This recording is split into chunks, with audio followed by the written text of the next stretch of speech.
Hello friend, জিভে জল চ্যানেলে তোমাদের সকলকে স্বাগত। আজ আমি এনেছি তোমাদের কাছে বিনে মশলা আর খুব কম তেল দিয়ে এক চিকেনের নতুন রেসিপি, যেটা বাচ্চা থেকে বয়স্করা সবাই অনায়াসে খেতে পারবে। আর কারোর যদি শরীর খারাপ হয়, মুখের স্বাদ চেঞ্জ করার জন্য এই খাবারটা দারুণ কাজ করে। তো এখানে আমি দেখো 250 গ্রামের মতো চিকেন নিয়ে নিয়েছি, একটু বড় বড় পিস করে কাটা। এটাকে আমি নুন হলুদ মাখিয়ে রেখেছি। আর এখানে আমি 3টে পেঁয়াজ, 2টো টমেটো, কাঁচা লঙ্কা আর কয়েক কোয়া রসুন নিয়ে নিয়েছি। এখানে আমি পেঁয়াজগুলোকে এরকম বড় বড় করে কেটে নেব ছুরির সাহায্যে। তোমরা ছুরিতেও কাটতে পারো আর বটিতেও কাটতে পারো।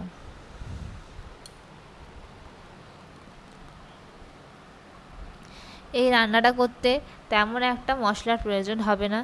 তোমরা দেখতে থাকো, তোমাদের ভিডিওটি খুব ভালো লাগবে।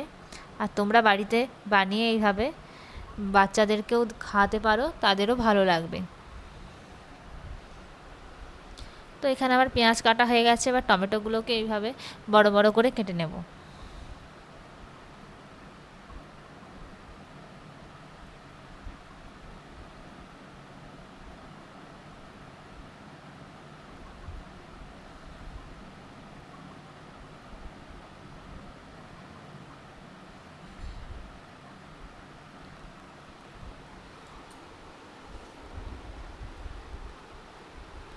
এখানে আমি লঙ্কাগুলোকে লম্বা করে চিড়ে নিচ্ছি। 3টে লঙ্কা নিয়েছি, আর তোমরা তোমাদের ঝাল, তোমরা যেমন ঝাল খাবে সেরকম নেবে। তাই এখানে 3টে লঙ্কা নিয়েছি আর লঙ্কাগুলোকে এভাবে চিড়ে নিচ্ছি। তো এখানে আমার সব কিছু রেডি করা হয়ে গেছে। এবার কড়াতে আমি মাংসগুলোকে প্রথমে দিয়ে দেব, মাংসের পিসগুলো। আমি কিন্তু এখন গ্যাসটা জ্বালাইনি, যেহেতু কড়াতে করব, কড়াতেই আমি সব কিছু দিয়ে দিচ্ছি।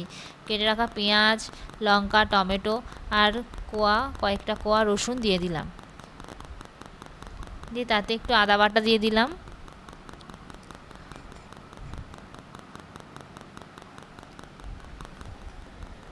তাতে পরিমাণ মতো আমি একটু নুন আর একটু চিনি দিয়ে দিলাম। নুনটা খুব বুঝে শুনেই দিতে হবে, কারণ মাংসে আমাদের নুন মাখানো ছিল। এবার একটু গোলমরিচের গুঁড়ো দিয়ে দিলাম, আর দিয়ে দিচ্ছি খুব সামান্য অল্প পরিমাণে একটু সাদা তেল। ব্যাস, এর থেকে বেশি তেল দেওয়া যাবে না, একদমই কম তেল দিয়ে এটাকে ভালো করে মাখিয়ে নিতে হবে হাতের সাহায্যে। হাত দিয়ে ভালো করে এভাবে মাংসটাকে মাখিয়ে নিতে হবে। দেখো এখানে মাংসটা আমার মাখানো হয়ে গেছে। এবার আমি গ্যাসটা জ্বালিয়ে দিলাম, কড়াটা বসিয়ে দিলাম। কড়াটা গরম হয়ে গেলে আমি এভাবে খুন্তির সাহায্যে ভালো করে মাংসটাকে ওলট পালট করব। মাংসটাকে একটু কষাবো।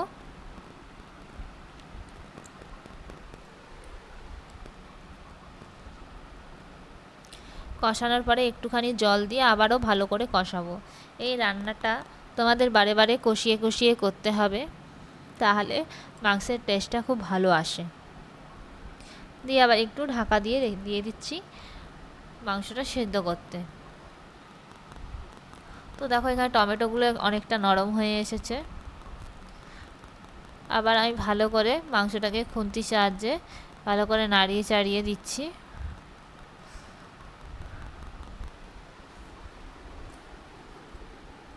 টমেটোগুলো একেবারে গলে গেছে, নরম হয়ে গেছে কি সুন্দর।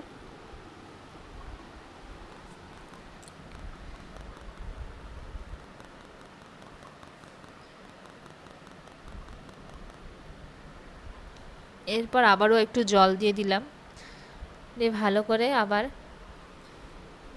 আমি আরেকটু জল দিয়ে দিলাম।